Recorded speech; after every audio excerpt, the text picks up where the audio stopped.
Hello guys, आपका मेरे channel BBM line में बहुत बहुत स्वागत है। आज आपके सामने वाणिज्य प्रवक्ता बबीता मैडम हैं। ये मासिक टेस्ट में आने वाले जो 10 क्वेश्चंस हैं, लघु उत्तरीय प्रश्न, उनके बारे में आपको बताएंगे। ये आपकी जो मासिक परीक्षा होगी उसमें इसमें से कई प्रश्न आएंगे, तो आप इन प्रश्नों का अध्ययन कीजिएगा और इनकी तैयारी कीजिएगा। तो मैडम, आपका मेरे चैनल में बहुत बहुत स्वागत है। मैडम, आपने ये जो 10 क्वेश्चन बनाए हैं, आप यहाँ पर उनको बताइएगा ताकि बच्चों को उसका लाभ मिल सके। बिल्कुल। कॉमर्स का जो विषय है ये थोड़ा सा वैसा होता है, व्यावसायिक अध्ययन है। इसमें जो बच्चे पहले से नहीं पढ़े हुए होते हैं, उनको हर चीज़ को समझाना पड़ता है। हमारा जो ये विषय है और बच्चे से हार्डली लेते हैं। मैं यही समझा रही हूँ, कोर्स नया है। अभी आपको सिर्फ यूनिट टेस्ट के सिर्फ 10 क्वेश्चन बताऊंगी और बहुत सिंपल है। सबसे पहले आप क्वेश्चन लीजिए कि परिबंध की परिभाषा क्या है, प्रबंध की परिभाषा क्या है। और ये बहुत ही छोटी सी बात है। प्रबंध क्या है कि यह एक निर्णय लेने की मानविक क्रियाएं हैं। इसमें पूरा नियंत्रण रखना होता है हमें। प्रबंध के द्वारा ही हम सारे निश्चित उद्देश्यों की प्राप्ति करते हैं। कितना आसान है। बच्चे बुक से पढ़ते हैं, समझ नहीं पाते हैं। पहला क्वेश्चन तो यही है कि प्रबंध क्या है। प्रबंध एक निर्णय लेने की क्षमताएं हैं और इसको पूरा मानवीय क्रियाओं से संबंधित होता है। नंबर दूसरा क्वेश्चन आता है, प्रबंध के 5 प्रमुख कार्य कौन कौन से हैं। हमने आपको जैसे बताया कि प्रबंध निर्णय लेने की क्षमता करता है, तो इसके 5 प्रमुख कार्य क्या है कि सबसे पहले ये होता है कि प्रबंध नियोजन क्या है। सबसे पहला पॉइंट आता है नियोजन क्या है, कि हम किस पर्पज के लिए प्रबंध ले रहे हैं। हमने एक नियोजन लिया, अपना एक मेन उद्देश्य बनाया, उसके बाद हमने उनका एक संगठन बनाया। अगर हम किसी फैक्ट्री में काम कर रहे हैं तो हमारा नियोजन है फैक्ट्री के उत्पाद को बढ़ाना। हमने उसका संगठन बनाया, कुछ लोगों को संगठन लिया। संगठन के बाद नंबर 3 आता है नियुक्तिकरण करना। उनके बाद हम उनको नियुक्त कर रहे हैं कि आपने ये करना है, आपने ये करना है, सबको एक जिम्मेदारी दी जा रही है। नंबर 4 आता है निर्देशन, उनके सेक्शन बांटे जाते हैं। और नंबर 5 आता है नियंत्रण। तो ये हमारे संगठन के कार्य हैं। इसी क्रम में हमारा आता है तीसरा क्वेश्चन। हमारा तीसरा क्वेश्चन आता है कि समन्वय क्या है। प्रबंध का महत्वपूर्ण सार ही समन्वय है। इस चीज को याद कीजिए, प्रबंध का महत्वपूर्ण सार ही समन्वय है। समन्वय आपस में उद्देश्यों के बीच सामंजस्य और तालमेल बनाता है। यही हमारा समन्वय है। नंबर 4 आता है प्रबंध के स्तर कौन कौन से हैं। तो प्रबंध के 3 स्तर हैं। आप याद कीजिए, प्रबंध के 3 स्तर हैं। सबसे पहले आता है उच्च स्तरीय, नंबर 2 पे आता है मध्यम स्तरीय और नंबर 3 पे आता है निम्न स्तरीय। उच्च स्तरीय आप इस तरह से देखेंगे, प्रबंधक हो गए हमारे। मध्यम स्तर पे आते हैं हमारे पर्यवेक्षक और निम्न स्तर पे आते हैं हमारे श्रमिक। इसी क्रम में हमारा नंबर 5 आता है प्रबंध के सिद्धांतों के बारे में बताइए। आपसे पूछा जाएगा कि प्रबंध के सिद्धांत क्या हैं, आप उनके बारे में बताइए। तो उसकी प्रकृति क्या है। जो प्रबंध के सिद्धांत है या प्रकृति है, सबसे पहले आप ये देखिए, प्रबंध एक सार्वभौमिक उपयोगिता है। प्रबंध का उपयोग हर जगह होता है। नंबर 2 उपयोगिता है, प्रबंध सब मैनेज करते हैं। इसके बाद आता है दिशा निर्देश। प्रबंध ही हमें सिखाता है कि हमें कब कौन सा काम कैसे करना है।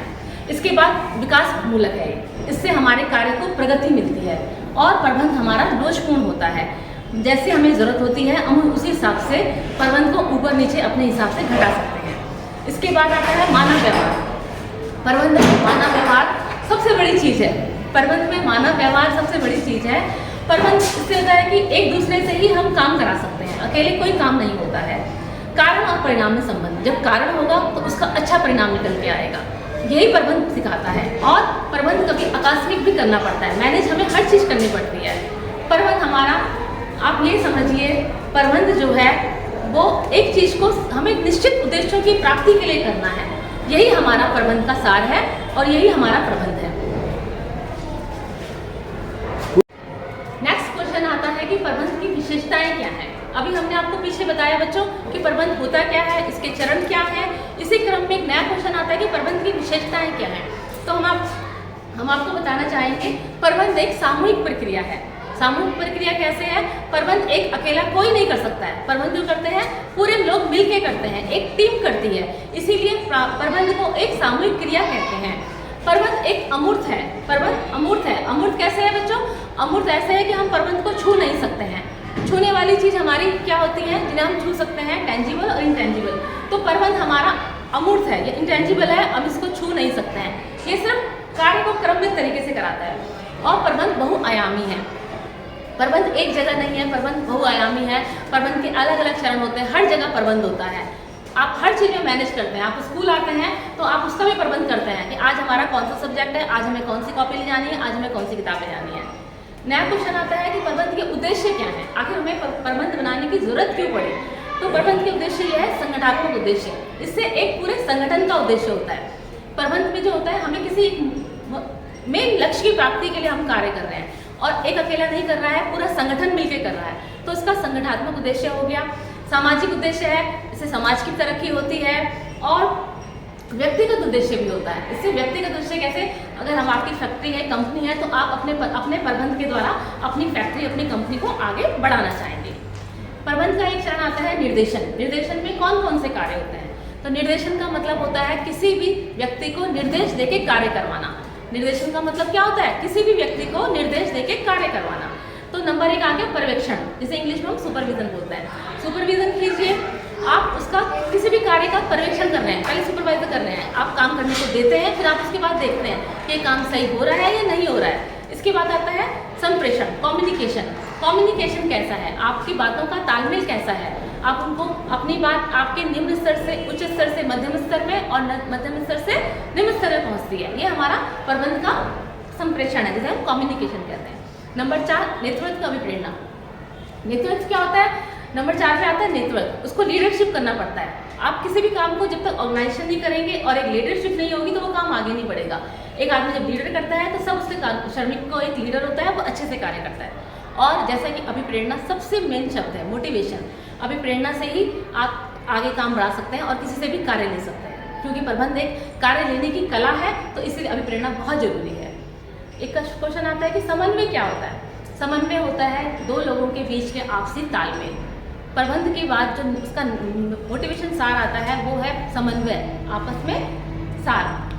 समन्वय क्या होता है, यह एक सर्वधारक है। समन्वय सब रखते हैं, हम रख रहे हैं, आपस में रख रहे हैं, फैक्ट्रियों में भी होता है। इसके बाद इनका आपस में निरंतर प्रक्रिया चलती है, एक के बाद एक काम चलेगा। जब आपसी तालमेल रहेगा तो कार्य आगे अच्छा होगा।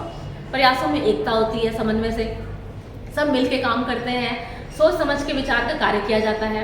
और आज का हमारा लास्ट क्वेश्चन आता है एंड रिपीट अगेन, प्रबंध के स्तर यानी कि management of the level. Management of level आते हैं हमारे 3 प्रकार के, top level, middle level and low level. तो टॉप लेवल में आपके प्रबंधक आ गए, जैसे कि पहले बताया, और मिडिल लेवल में आपके आगे पर्यवेक्षक, सुपरविजन, पर्यवेक्षक, और लास्ट लेवल आता है आपका लो लेवल, उसमें निम्न स्तर में आगे आपके श्रमिक। उम्मीद है जो आपको बताया आपकी समझ में आया होगा और सर के माध्यम से हम आपको फिर दोबारा अवगत कराएंगे। धन्यवाद। मैं आप लोगों से ये कहना चाहूँगी, जिन्होंने अभी तक BVM लॉयन सब्सक्राइब नहीं किया है वो इसको सब्सक्राइब कीजिए और इसका फ़ायदा उठाइए, क्योंकि अब आपको अलग अलग विषयों के प्रश्न पत्र और उनके आंसर मिलेंगे जो कि आपकी पढ़ाई में बहुत मददगार रहेंगे। और प्लीज़ इस चैनल को सब्सक्राइब कीजिए और लाइक कीजिए।